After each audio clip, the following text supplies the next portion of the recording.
नमस्कार दोस्तों। आज हम सुनेंगे मुंशी प्रेमचंद जी द्वारा लिखित कहानी अलग योजना। भोला महतो ने पहली स्त्री के मर जाने के बाद दूसरी सगाई की तो उसके लड़के रघु के पूरे 3 आ गए। रघु की उम्र उस समय केवल 10 वर्ष की थी। चैन से गांव में गुल्ली डंडा खेलता फिरता था। माँ के आते ही चक्की में जुटना पड़ा। पन्ना रूपमती स्त्री थी और रूप और गर्व में चोली दामन का नाता है। वो अपने हाथों से कोई काम न करती। गोबर रघु निकालता, बैलों को सानी रघु देता, रघु ही जूठे बर्तन मांजता। बोला के आके कुछ ऐसी फिरी कि उसे रघु में सब बुराइयां ही बुराइयां नजर आती। पन्ना की बातों को वह प्राचीन मर्यादा अनुसार आंखें बंद करके मान लेता था।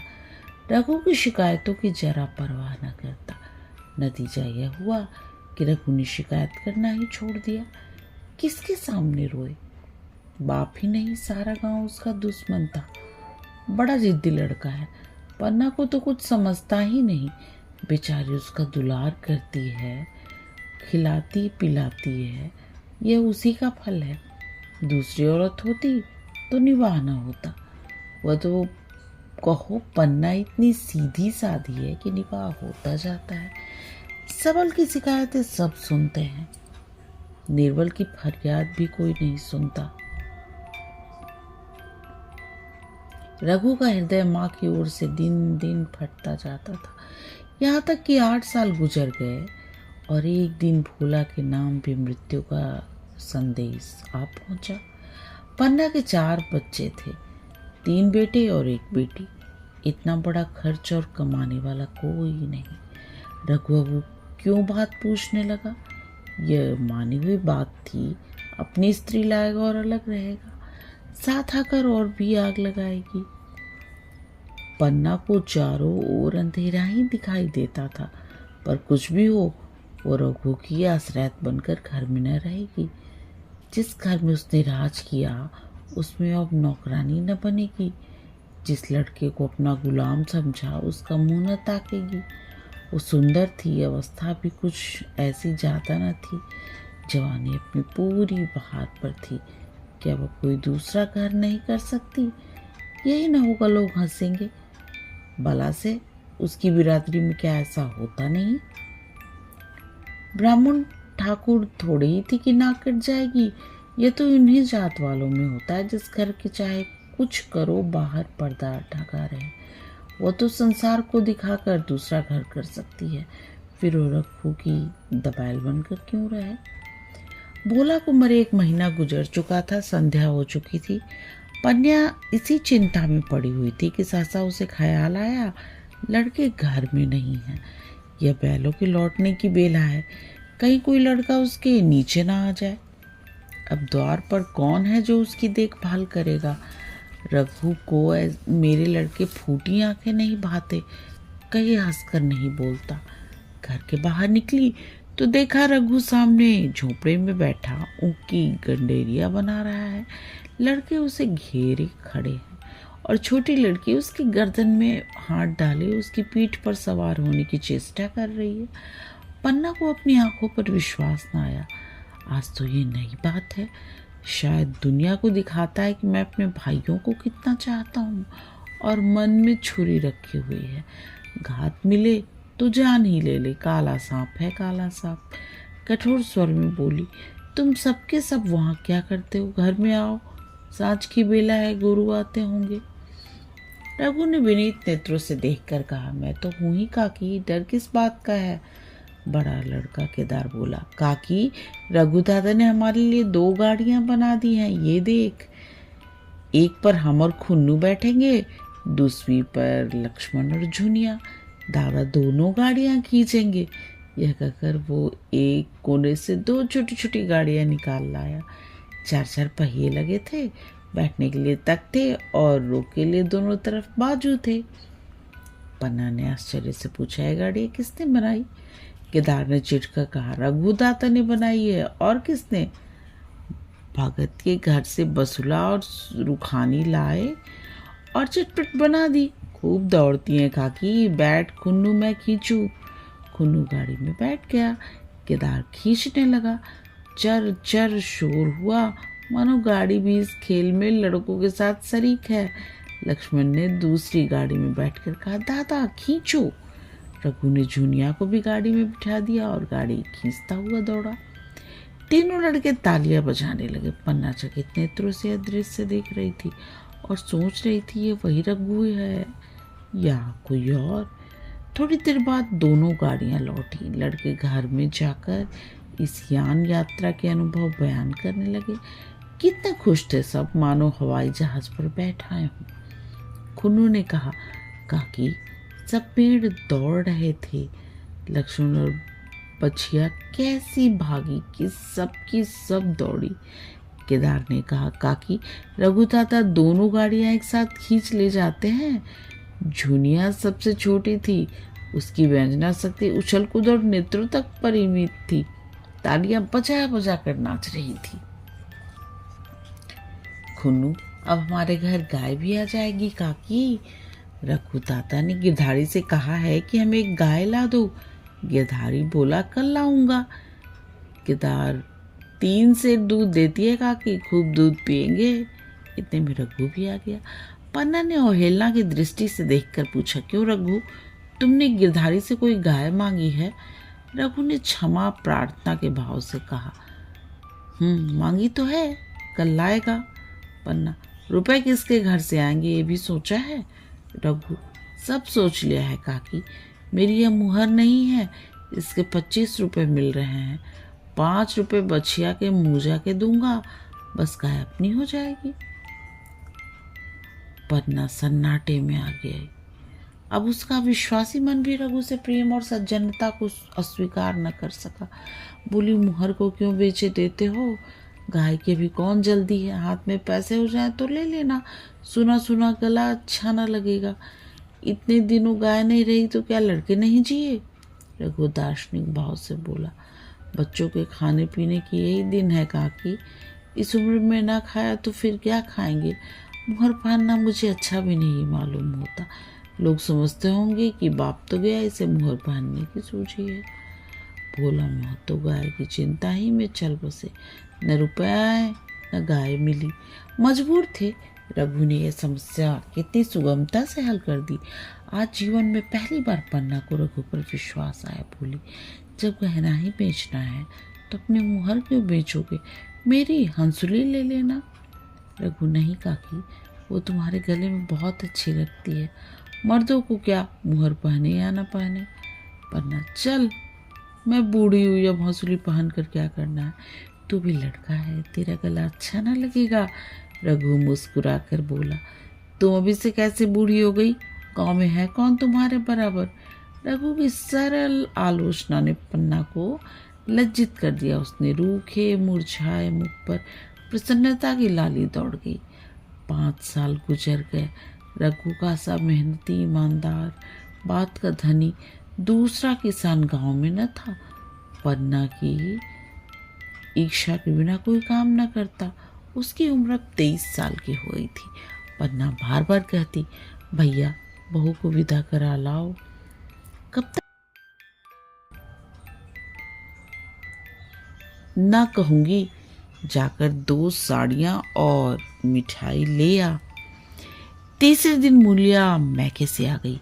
दरवाजे पर नगाड़े बजे, सहनाइयों की मधुर ध्वनि आकाश में गूंजने लगी। मुंह दिखावे की रस्म अदा हुई। वह इस मरुभूमि में निर्मम जलधारा थी। गेहुआ रंग था, बड़ी बड़ी नोकीली पलकें, कपोलों पर हल्की सुर्खी, आंखों में प्रबल आकर्षण। रघु से देखते ही मंत्रमुग्ध हो गया। प्रातःकाल पानी का घड़ा लेकर चलती, तब उसका गेहुआ रंग प्रभात की सुनहरी किरणों से कुंदन हो जाता, मानो उषा अपनी सारी सुगंध, सारा विकास और उन्माद लिए मुस्कुराती चली जाती हो। मूलिया मैके से ही जली भुनी आई थी। मेरा शौहर छाती फाड़कर काम करे और पन्ना रानी बनी बैठी रही। उसके लड़के रईस ज्यादा बने घूमे। मूलिया से अब बर्दाश्त न होगा। वो किसी की गुलामी न करेगी। अपने लड़के तो अपने होते ही नहीं, भाई किसके होते हैं?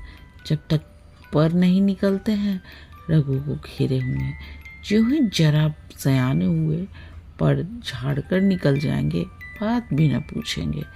एक दिन उसने रघु से कहा, तुम इस तरह गुलामी करनी हो तो करो, मुझसे ना होगी। रघु, तो फिर क्या करूं, तू ही बता। लड़के तो अभी घर का काम करने लायक भी नहीं है। बोलिए, लड़के रावत के हैं, कुछ तुम्हारे नहीं हैं। यही पन्ना है जो तुम्हें दाने दाने को तरसाती थी। सब सुन चुकी हूँ। मैं दासी बनकर ना रहूंगी। रुपए पैसों का मुझे हिसाब नहीं मिलता। न जाने तुम क्या लाते हो और क्या करती है। तुम समझते हो रुपए घर ही में तो है, मगर देख लेना तुम्हें जो एक फूटी कौड़ी भी मिले। रखो, रुपए तेरे हाथ में देने लगूं तो दुनिया क्या कहेगी, या तो सोच।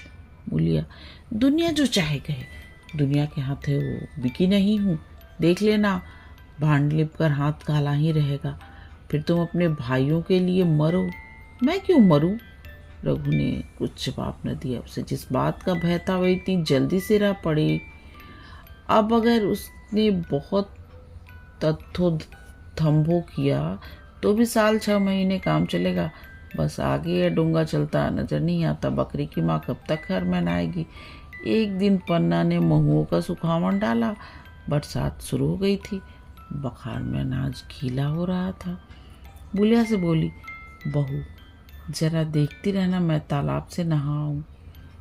बुलिया ने लापरवाही से कहा, मुझे नींद आ रही है, तुम बैठकर देखो।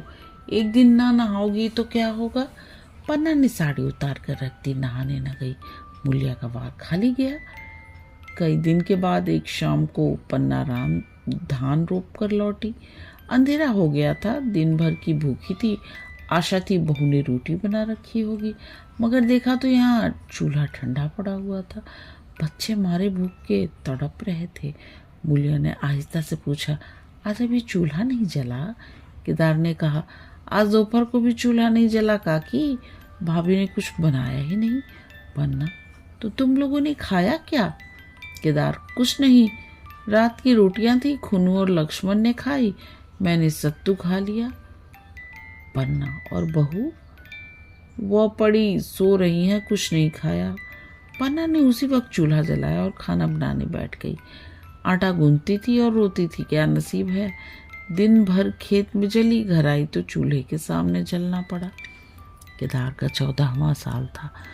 भाभी के रंग ढंग देखकर सारी स्थिति समझ रहा था। बोला, काकी भाभी अब तुम्हारे साथ रहना नहीं चाहती। पन्ना ने चौंक कर पूछा, क्या कुछ कहती थी। केदार, कहती कुछ नहीं थी, मगर है उसके मन में यही बात। फिर तुम क्यों नहीं उसे छोड़ देती।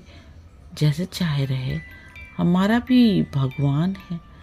पन्ना ने दांतों से जीभ दबाकर कहा, चुप, मेरे सामने ऐसी बात भूलकर भी न करना। रघु तुम्हारा भाई नहीं, तुम्हारा बाप है। मूलिया से कभी बोलोगे तो समझ लेना जहर खा लूंगी। दशहरे का त्योहार आया। इस गांव में कोस भर एक पूर्वे में मेला लगता था। गांव के सब लड़के मेला देखने चले। पन्ना भी लड़कों के साथ चलने को तैयार हुई, मगर पैसे कहाँ से आए। कुंजी तो मूलिया के पास थी। रघु ने आकर मूलिया से कहा, लड़के मेले जा रहे हैं, सभी को 2-2 पैसे दे दो। मूलिया ने त्योरियां चढ़ाकर कहा, पैसे घर में नहीं है। रघु, अभी तो तेलहन बिका था, क्या इतनी जल्दी रुपए उठ गए। मूलिया, हाँ उठ गए। रघु, कहाँ उठ गए, जरा सुनो। आज त्योहार के दिन लड़के मेला देखने न जाएंगे। मूलिया, अपनी काकी से कहो पैसे निकाले, गाड़ कर क्या करेगी। खूंटी पर कुंजी हाथ पकड़ लिया और बोली, कुंजी मुझे दे दो, नहीं तो ठीक न होगा। खाने पहने को भी चाहिए, कागज हिसाब को भी चाहिए, उस पर मेला देखने को भी चाहिए। हमारी कमाई इसलिए नहीं है कि दूसरे खाएं और मूछों पर ताव दें। पन्ना ने रघु से कहा, भैया पैसे क्या होंगे, लड़के मेला देखने ना जाएंगे। रघु ने झिड़क कर कहा, मेला देखने क्यों नहीं जाएंगे, सारा गांव जा रहा है, हमारे भी लड़के न जाएंगे। देखा कर रघु ने अपना हाथ छुड़ा लिया और पैसे निकालकर लड़के को दे दिए, मगर कुंजी जब मूलिया को देने लगा तब उसने उसे आंगन में फेंक दिया और मुंह लपेट कर लेट गई। लड़के मेला देखने ना गए। इसके बाद 2 दिन गुजर गए। मूलिया ने कुछ नहीं खाया और पन्ना भी भूखी रही। रघु कभी इसे मनाता कभी उसे, पर यह न उठती न वह उठती। आखिर रघु ने हैरान होकर मूलिया से पूछा, कुछ मुंह से तो कह, चाहती क्या है तू? मूलिया ने धरती को संबोधित करके कहा, मैं कुछ नहीं चाहती, मुझे मेरे घर पहुंचा दो। रघु, अच्छा उठ, बना खा, पहुंचा दूंगा। मूलिया ने रघु की ओर आंखें उठाई। रघु उसकी सूरत देखकर डर गया। वो माधुर्य और मोहकता व लावण्य गायब हो गया था। दांत निकल आए थे, आंखें फट गई थी और नथ उन्हें फड़क रहे थे। अंगारे किसी लाल आंखों से देखकर बोली, अच्छा तो काकी ने यह सलाह दी है, ये मंत्र पढ़ाया है, तो यहाँ ऐसी कच्ची नहीं हूँ। तुम दोनों की छाती पर मूंग दलूंगी हो किस फेर में? रघु, अच्छा तो मूंग ही दल लेना, कुछ खा पी लेगी तभी तो मूंग दल सकेगी। मूलिया, अब तो तभी मुंह में पानी डालूंगी जब घर अलग हो जाएगा। बहुत झेल चुकी है, अब नहीं झेला जाता। रघु सन्नाटे में आ गया। एक दिन तक उसके मुंह से आवाज ही न निकली। अलग होने की उसने स्वप्न में भी कल्पना न की थी। उसने गांव में 2-4 परिवारों को अलग होते देखा था। वो खूब जानता था रोटी के साथ लोगों के हृदय भी अलग हो जाते हैं, अपने हमेशा के लिए गैर हो जाते हैं, फिर उनमें वही नाता रह जाता है जो गांव के आदमियों में। रघु ने मन में ठान लिया था कि इस विपत्ति को घर में न आने दूंगा, मगर होनहार के सामने उसकी एक न चली। आह, मेरे मुंह में कालिख लगेगी। दुनिया यही कहेगी कि बाप के मर जाने के बाद 10 साल भी एक में निभा न हो सका। किससे अलग हो जाऊं जिसको गोद में खिलाया, जिनको बच्चों की तरह पाला, जिनके लिए तरह तरह के कष्ट झेले, उन्हीं से अलग हो जाऊं? अपने प्यारों को घर से निकाल बाहर करूं? उसका गला फंस गया। कांपते हुए स्वर में बोला, तू क्या चाहती है? मैं अपने भाइयों से अलग हो जाऊं? भला सोच तो, कहीं मुंह दिखाने लायक रहूंगा? मूलिया, तो मेरा इन लोगों के साथ निभाना होगा। रघु, तो तू अलग हो जा, मुझे अपने साथ क्यों घसीटती है? मूलिया, तो मुझे क्या तुम्हारे घर में मिठाई मिलती है? मेरे लिए क्या संसार में जगह नहीं है? रघु, तेरी मर्जी, जहाँ चाहे रह, मैं अपने घर वालों से अलग नहीं हो सकता। जिस दिन इस घर में 2 चूल्हे जलेंगे, उस दिन मेरे कलेजे के 2 टुकड़े हो जाएंगे। मैं नहीं सोच सकता। तुझे जो तकलीफ हो वो मैं दूर कर सकता हूँ। माल असबाब की मालकिन तू है ही, अनाज पानी तेरी ही हाथ है। अब रह क्या गया है? अगर तू काम धंधा नहीं करना चाहती, मत कर। भगवान ने मुझे समाई दी होती तो मैं तुझे तिनका न उठाने देता। तेरे ये सुकुमार हाथ मेहनत मजदूरी करने के लिए बनाए ही नहीं गए हैं, मगर क्या करूं, अपना कुछ बस ही नहीं है। फिर भी तेरा जी कोई काम करने को न चाहे, मत कर, मगर मुझसे अलग होने को न कह। तेरे पैरों पड़ता हूँ। मूलिया ने सिर से आंचल खिसकाया और जरा समीप पाकर बोली, मैं काम करने से नहीं डरती, न बैठे बैठे खाना चाहती हूँ, मगर मुझसे किसी और की धौंस बर्दाश्त नहीं होती। तुम्हारी ही काकी घर का काम काज करती है तो अपने लिए करती है, मैं बाल बच्चों के लिए करती है, मुझ पर कुछ एहसान नहीं करती, फिर मुझ पर धौंस क्यों जमाती है? उन्हें अपने बच्चे प्यारे होंगे, मुझे तो तुम्हारा आसरा है। मैं अपनी आंखों से यह नहीं देख सकती, सारा घर तो चैन करे, जरा जरा से बच्चे तो दूध पिए, और जिसके बलबूते पर गृहस्थी बनी हुई है मट्ठे को तरसे। कोई उससे पूछने वाला ना हो, जरा अपना मुंह तो देखो कैसी सूरत निकल आई है। औरों के तो 4 बरस में अपने पट्टे तैयार हो जाएंगे, तो तुम तो 10 साल में खाट पर पड़ जाओगे। बैठ जाओ, खड़े क्यों हो? क्या मारकर भागोगे? मैं तुम्हें जबरदस्ती न बांध लूंगी, या मालकिन का हुक्म नहीं है? सच कहूँ तुम बड़े कठकलेजी हो। मैं जानती हूँ ऐसे निर्मोहियों से पाला पड़ेगा तो इस घर में भूल से ना आती तो मन न लगाती, मगर अब तो मन तुमसे लग गया। घर भी जाऊं तो मन यहाँ ही रहेगा। तुम जो हो मेरी बात नहीं पूछते। मूलिया की रसीली बातें रघु पर कोई असर न डाल सकी। उसे रुखाई से बोला, मूलिया, मुझसे न यह ना होगा। अलग होने का ध्यान करते ही मेरा मन न जाने कैसा हो जाता है। ये चोट मुझसे ना सही जाएगी। मूलिया ने परिहास करके कहा, तो चूड़ियाँ पहन कर अंदर बैठो ना, लाओ मैं मूछें लगा लूँ।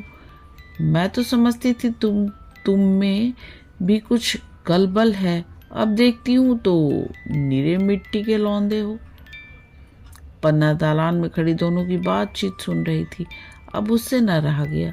सामने आकर रघु से बोली, जब वो अलग होने पर तुली हुई है, फिर तुम क्यों उसे जबरदस्ती मिलाए रखना चाहते हो? तुम उसे लेकर रहो। हमारे भगवान ने निभा दिया तो अब क्या डर? अब तो भगवान की दया से तीनों लड़के सयाने हो गए हैं। अब कोई चिंता नहीं। रघु ने आंसू भरी आंखों से पन्ना को देखकर कहा कि तू भी पागल हो गई है क्या? जानती नहीं, 2 रोटियां होते ही 2 मन हो जाते हैं। पन्ना, जब वो मानती ही नहीं तो तुम क्या करोगे? भगवान की मर्जी होगी तो भी क्या करेगा? पर अलभद में जितने दिन एक साथ रहना लिखा था उतने दिन रहे। अब उसकी यही मर्जी है तो यही सही। तुमने मेरे बाल बच्चों के लिए जो कुछ भी किया वो भूल नहीं सकती। तुमने उनके सिर हाथ न रखा होता तो आज उनकी न जाने क्या गति होती। न जाने किसके द्वार पर ठोकरे खाते होते, न जाने कहाँ कहाँ भीख मांगते फिरते। तुम्हारा जस मरते दम तक गाऊंगी। अगर मेरी खाल तुम्हारे जूते बनाने के काम आते तो खुशी से दे दूं, चाहे तुमसे अलग हो जाऊं। पर जिस घड़ी पुकारोगे कुत्ते की तरह दौड़ी आऊंगी। ये भूल कर भी ना सोचना कि तुमसे अलग होकर मैं तुम्हारा बुरा चेतूंगी। जिस दिन तुम्हारे अनबल मेरे मन में आएगा उसी दिन मैं विष खाकर मर जाऊंगी। भगवान करे तुम दूधो नहाओ पूतो फलो। मरते दम तक यही असीस मेरे रोए रोए से निकलती रहेगी। और अगर लड़के भी अपने बाप के हैं तो मरते दम तक तुम्हारा पोस मानेंगी। ये कहकर पन्ना रोती हुई वहां से चली गई।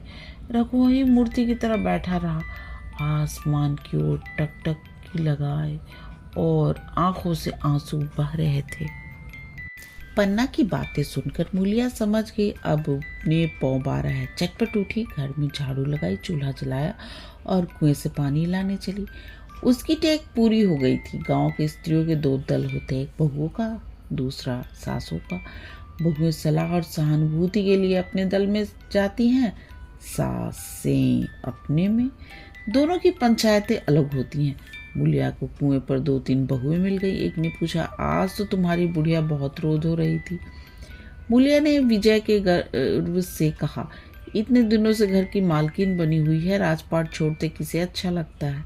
बहन, मैं उनका बुरा नहीं चाहती, लेकिन एक आदमी की कमाई से कहाँ तक बरकत होगी? मेरे भी तो यही खाने पीने पहनने ओढ़ने के दिन हैं।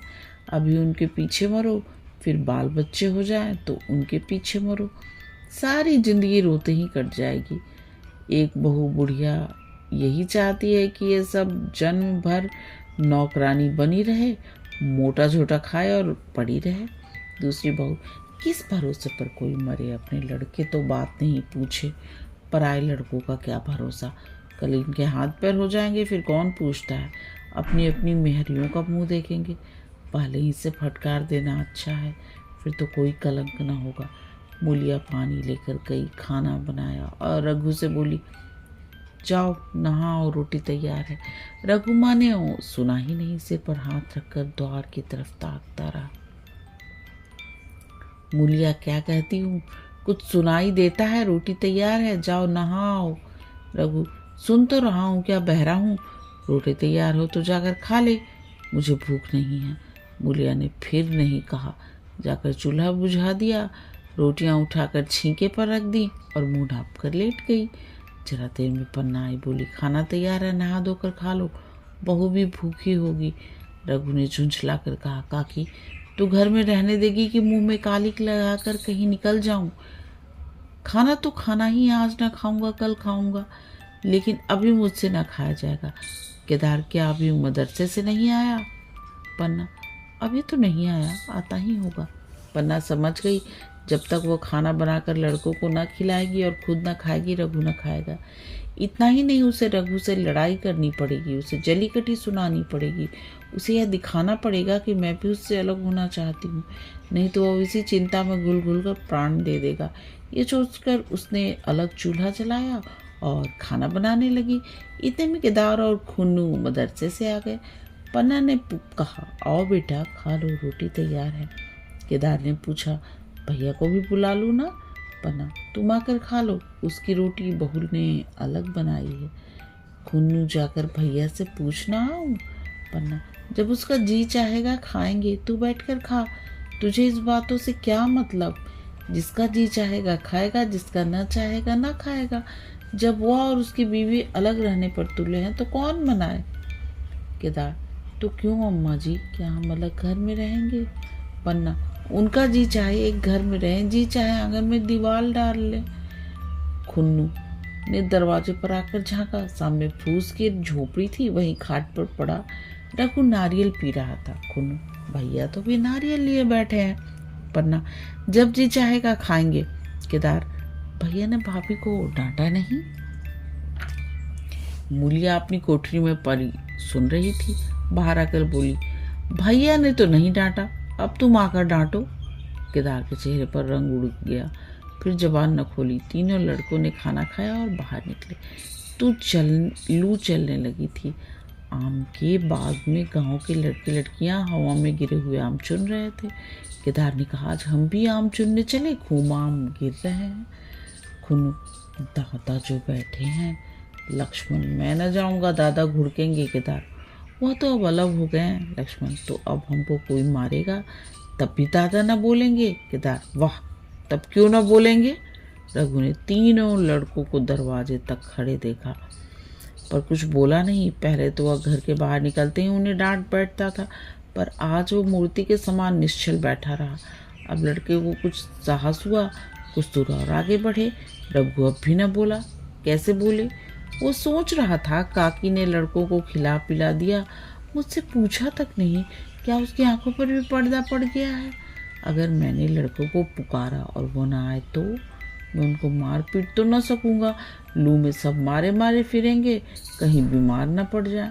उसका दिल महसूस कर रह गया। उसके मुंह से कुछ न निकला। लड़कों ने देखा कि वो बिल्कुल नहीं बोलते तो निर्भय होकर चल पड़े। सहसा मोनिया ने आकर कहा, अब तो उठोगे कि अब भी नहीं?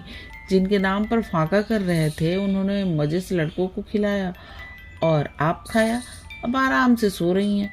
मोर बिया पिया बात न पूछे, मोर सुहागिन ना हो। एक बार भी तो मुंह से न फूटा कि चलो भैया खा लो। रघु को इस समय मर्मांतक पीड़ा हो रही थी। मुनिया के इस कठोर शब्दों में घाव पर नमक छिड़क दिया। दुखित नेत्रों से देखकर बोला, तेरी जो मर्जी थी वही तो हुआ, अब जा ढोल बजा। बोलिया, नहीं, तुम्हारे लिए थाली परोसे बैठी है। रघु, चिढ़ा मत, तेरे पीछे मैं भी बदनाम हो रहा हूँ।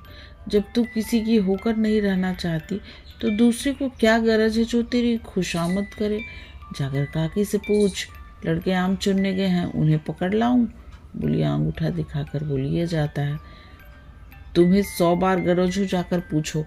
इतने में पन्ना भी भीतर से निकल आई। रघु ने पूछा, लड़के बगीचे में चले गए काकी, लू चल रही है। पन्ना, अब उनका कौन पूछत्तर है? बगीचे में जाए, पेड़ पर चढ़े, पानी में डूबे, मैं अकेली क्या क्या करूं? रघु, जाकर पकड़ लाऊं? पन्ना, जब तुम्हें अपने मन से नहीं जाना है तो फिर मैं जाने को क्यों कहूं? तुम्हें रोकना होता तो रोक न देते, तुम्हारे सामने ही तो गए होंगे। पन्ना की बात पूरी भी न हुई। रघु ने नारियल कोने में रख दिया और बाग की तरफ चला। रघु लड़कों को लेकर बाग से लौटा तो देखा मूलिया अभी तक झोपड़े में खड़ी है। बोला, तू जाकर खा क्यों नहीं लेती? मुझे तो इस बेला भूख नहीं है। मूलिया ऐंठ कर बोली, हाँ भूख क्यों लगेगी? भाइयों ने खाया वो तुम्हारे पेट में पहुंचा तो भूख क्यों लगेगी, बताओ भला। रघु ने दांत पिसकर कहा, मुझे जला मत मूलिया, नहीं अच्छा ना होगा। खाना कहीं भागा नहीं जाता, एक बेला ना खाऊंगा तो मर ना जाऊंगा। क्या तू समझती है घर में आग कोई बात हो गई है? तूने घर में चूल्हा नहीं जलाया, मेरे कलेजे में आग लगाई है। मुझे घमंड था कि और चाहे जो हो जाए पर मेरे घर में फूट का रोग ना आने पाएगा, पर तूने घमंड चूर चूर कर दिया। पर अलबत की बात है। मूलिया तिनक कर बोली, सारा मोह छोह तुम्ही को है और किसी को है? मैं तो किसी को तुम्हारी तरफ भी सूरते नहीं देखती। रघु ने ठंडी सांस खींच कर कहा, मूलिया घाव पर नून न छिड़क, तेरे ही कारण मेरे पेट में धूल लग रही है। मुझे इस गृहस्थी का मोह न होगा तो किसे होगा? मैंने ही से मर मर कर जोड़ा, जिनको गोद में खिलाया वही अब मेरे पट्टीदार होंगे। जिन लड़कों को मैं डांटता था उन्हें आज कड़ी आंखों से भी नहीं देख सकता। मैं उनके भले के लिए भी कोई बात करूं तो दुनिया यही कहेगी यह अपने भाइयों को लूटे लेता है। जा मुझे छोड़ दे, अभी मुझसे कुछ न खाया जाएगा। मूलिया, मैं कसम रखा दूंगी नहीं चुपके से चलो। रघु, देख अब भी कुछ नहीं बिगड़ा है, अपना हट छोड़ दे। मूलिया, हमारा ही लहू पिए जो खाने न उठे। रघु ने कानों पर हाथ रखकर कहा, यह तूने क्या किया मूलिया? मैं तो उठ ही रहा था, चल खा लूँ, नहाने धोने कौन जाए। लेकिन इतनी कह देता हूँ कि चाहे 4 की जगह 6 रोटियां खा जाऊं, चाहे तू मुझे घी के मटके में ही डुबो दे, पर यह दाग मेरे दिल से न मिटेगा। मूलिया, दाग साग सब मिट जाएगा, पहले सबको ऐसा ही लगता है। देखते नहीं हो उधर कैसी चैन की बंसी बज रही है। वो अभी मना ही रही थी कि किसी तरह यह सब अलग हो जाए। अब वो पहले किसी चांदी तो नहीं है जो कुछ घर में आवे, सब गायब। अब क्यों हमारे साथ रहने लगी? रघु ने आहत स्वर में कहा, इसी बात का मुझे गम है, काकी से मुझे ऐसी आशा न थी। रघु खाने बैठा तो कौर विष के घूंट सा लगता था। जान पड़ता था रोटियां भूसी की हैं, दाल पानी सी लगती, पानी कंठ के नीचे न उतरता था, दूध की तरफ देखा न जाता था। 2-4 ग्रास खाकर उठ गया जैसे कि किसी प्रियजन के श्राद्ध का भोजन हो। रात का भोजन भी उसने इसी तरह किया। भोजन क्या किया, कसम पूरी की। रात भर उसका चित्त उद्विग्न रहा। एक अज्ञात शंका जिस उसके मन पर छाई हुई थी, जैसे भोला महतो द्वार पर बैठा रो रहा है। वह कई बार चौंक कर उठा, ऐसा जान पड़ा जैसे भोला उसकी ओर तिरस्कार की ओर दृष्टि से देख रहा है। वो दोनों जून भोजन करता था, पर जैसे शत्रु के घर। भोला की शोकमग्न मूर्ति आंखों से न उतरती थी। रात को उसे नींद न आती। वो गांव में निकलता तो इस तरह मुंह चुराए, सिर झुकाए, मानो गौ हत्या की हो। 5 साल गुजर गए। रघु अब 2 लड़कों का बाप था। घर में दीवार खींच गई थी, खेतों में मेड़े डाल दी गई थी और बैल बछिए बांध लिए गए थे। केदार की उम्र अब 19 की हो गई थी। उसने पढ़ना छोड़ दिया था और खेती का काम करता था, खुन्नू गाय चराता था। केवल लक्ष्मण अब तक मदरसे जाता था। पन्ना और मूलिया दोनों एक दूसरे की सूरत से जलती थी। मूलिया के दोनों लड़के बहुधा पन्ना ही के पास रहते, वही उन्हें उपटन मलती, वही काजल लगाती, वही गोद में लिए फिरती, मगर मूलिया के मुंह से अनुग्रह का एक शब्द भी न निकलता। न पन्ना ही इसकी इच्छुक थी, और जो कुछ करती निर्व्याज भाव से करती थी। उसके 2 लड़के अब कमाऊ हो गए थे। लड़की खाना पका लेती थी, वो खुद ऊपर का काम काज कर लेती। इसके विरुद्ध रघु अपने घर का अकेला था, वो भी दुर्बल, अशक्त और जवानी में बूढ़ा। अभी आयु 30 वर्ष से अधिक न थी, लेकिन बाल खिचड़ी हो गए थे, कमर भी झुक चली थी, खांसी ने जीर्ण कर रखा था। देखकर दया आती थी, और खेती पसीने की वस्तु है। खेती की जैसी सेवा होनी चाहिए वो उससे न हो पाती। फिर अच्छी फसल कहाँ से आती? कुछ ऋण भी हो गया, वो चिंता और भी मारे डालती थी। चाहिए तो यह था कि अब उसे कुछ आराम मिलता। इतने दिनों के निरंतर परिश्रम के बाद सिर का बोझ कुछ हल्का होता, लेकिन मूलिया की स्वार्थपरता और अदूरदर्शिता ने लहराती हुई खेती उजाड़ दी। अगर सब एक साथ रहते तो अब तक वह पेंशन पा जाता। मजे से द्वार पर बैठा हुआ नारियल पीता, भाई काम करते, वो सलाह देता, महतो बना फिरता, कहीं किसी के झगड़े चुकाता, कहीं साधु संतों की सेवा करता। वो अवसर हाथ से निकल गया। अब चिंता भार दिन प्रतिदिन बढ़ता जाता था। आखिर उसे धीमा धीमा ज्वर रहने लगा। हृदय शूल चिंता, कड़ा परिश्रम और अभाव का यही पुरस्कार है। पहले कुछ परवाह न थी, समझा आप ही आप अच्छा हो जाएगा, मगर कमजोरी बढ़ने लगी तो दवा की फिक्र हुई। जिसने जो बता दिया खा लिया। डॉक्टर और वैद्यों के पास जाने की सामर्थ्य कहाँ, और सामर्थ्य भी होती तो रुपए खर्च कर देने के सिवा और नतीजा ही क्या था। जीर्णेश्वर में औषधि और आराम और पुष्टकारक भोजन है। नव वसंत मालती का सेवन कर सकता था और न आराम से बैठकर बलवर्धक भोजन कर सकता था। कमजोरी बढ़ती ही गई। पन्ना को अवसर मिलता तो वह आकर उसे तसल्ली देती, लेकिन उसके लड़के अब रघु की बात भी न करते थे। दवा दारू तो क्या करते, उसका और मजाक उड़ाते। भैया समझते थे कि हम लोगों से अलग होकर सोने और ईंट रख लेंगे। भाभी भी समझती थी सोने से लज जाऊंगी, अब देखे कौन पूछता है। सिसक सिसक कर न मरे तो कह देना। बहुत हाय हाय भी अच्छी नहीं होती। आदमी उतना काम करे जितना हो सके, यह नहीं कि रुपए के लिए जान देते। पन्ना कहती रघु बेचारे का कौन दोष है।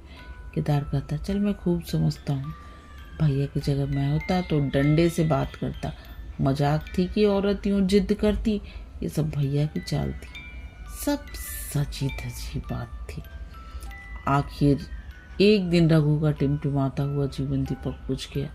मौत ने सभी चिंताओं का अंत कर दिया। अंत समय उसने केदार को बुलाया था, फिर केदार को ऊँख में पानी देना था। डरा कहीं दवा के लिए न भेज दे, बहाना बना दिया। मूलिया का जीवन अंधकारमय हो गया। जिस भूमि पर उसने मंसूबों की दीवार खड़ी की थी वो नीचे से खिसक गई थी।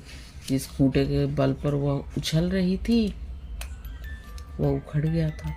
गांव वालों ने कहना शुरू कर दिया, ईश्वर ने कैसा तत्काल दंड दिया। बेचारी लाज के अपने दोनों बच्चों को लिए रोया करती। गांव में किसी को मुंह दिखाने का साहस न होता। प्रत्येक प्राणी उससे कहता हुआ मालूम होता था। मारे घमंड के धरती पर पांव न रखती थी। आखिर सजा मिल गई कि नहीं? अब इस घर में कैसे निर्वाह होगा? वह किसके सहारे रहेगी? किसके बल पर खेती होगी? बेचारा रघु बीमार था, दुर्बल था, पर जब तक जीता रहा अपना काम करता रहा। मारे कमजोरी के कभी कभी सिर पकड़कर बैठ जाता और जरा दम लेकर हाथ चलाने लगता था। सारी खेती तहस नहस हो रही थी। उसे कौन संभालेगा? अनाज की डांढे खलिहान में पड़ी थी, ऊँख अलग सूख रही थी। वो अकेली क्या क्या करेगी? फिर सिंचाई अकेले आदमी का तो काम नहीं। 3-3 मजदूरों को कहाँ से लाए? गांव में मजदूर थे ही कितने? आदमियों के लिए खींचातानी हो रही थी। क्या करे क्या ना करे।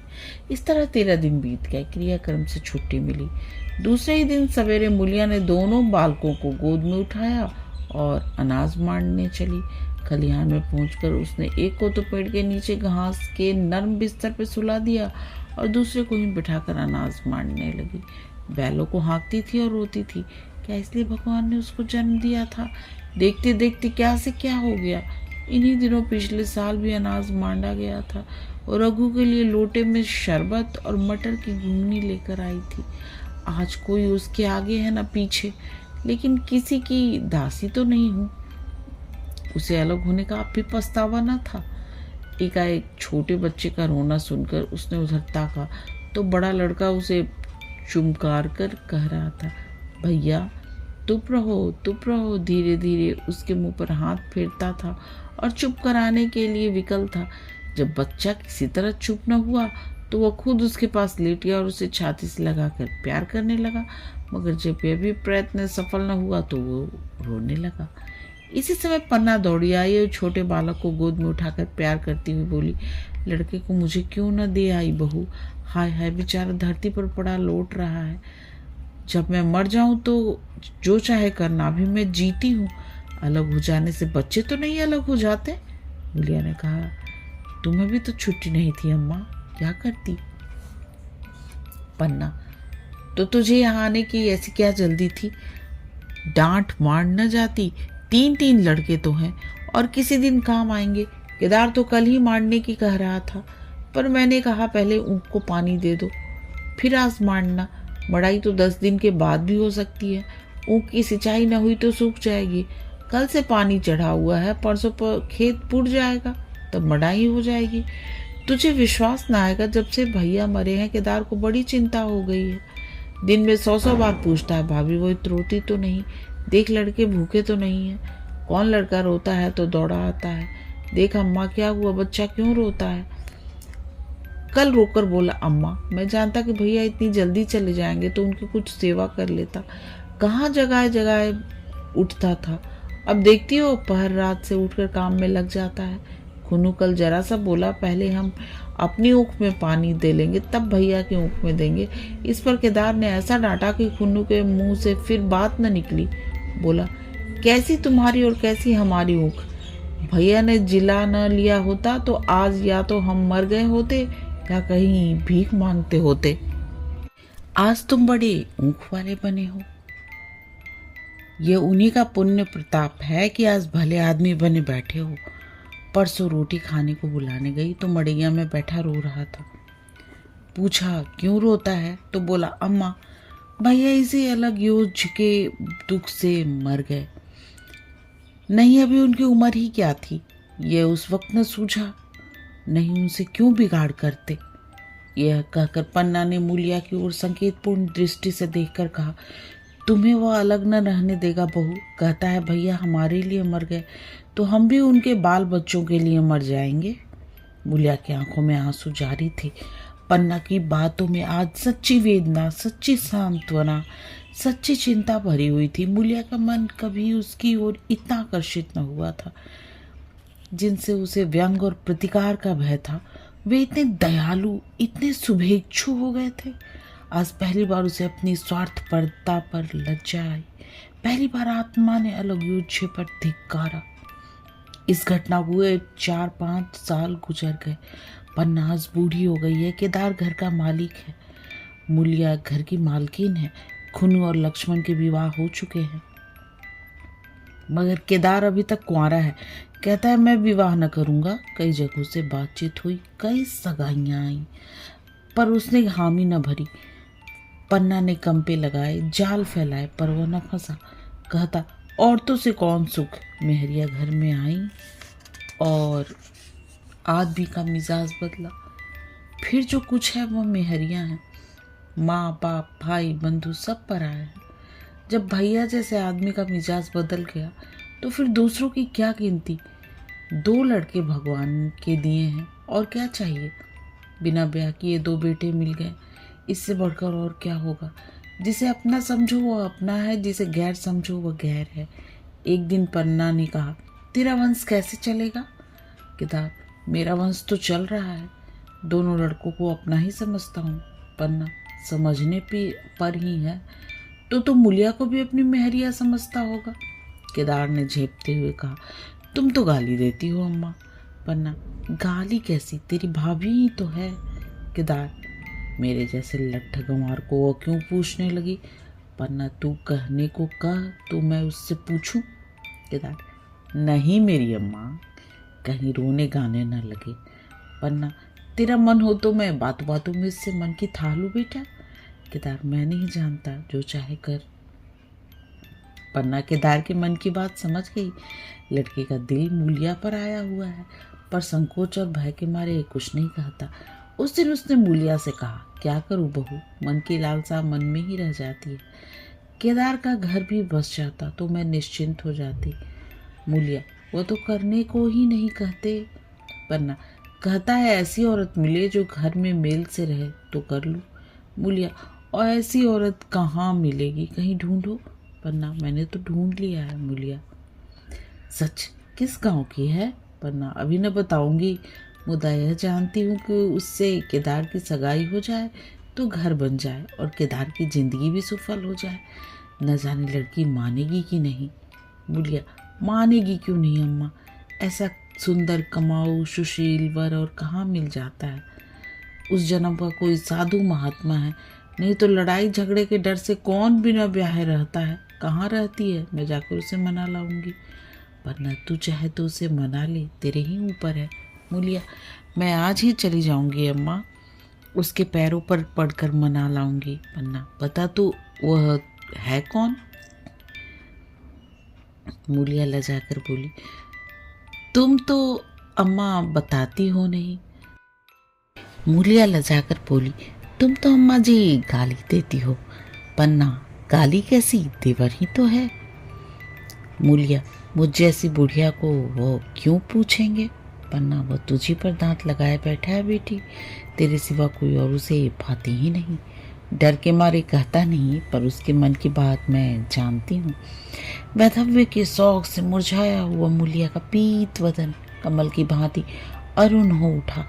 10 वर्षों में जो कुछ खोया था वो इसी क्षण मानो ब्याज के साथ मिल गया। वही लावण्य, वही विकास, वही आकर्षण, वही लोच। कहानी समाप्त। कहानी सुनने और अपना कीमती समय देने के लिए आप सबका बहुत बहुत धन्यवाद।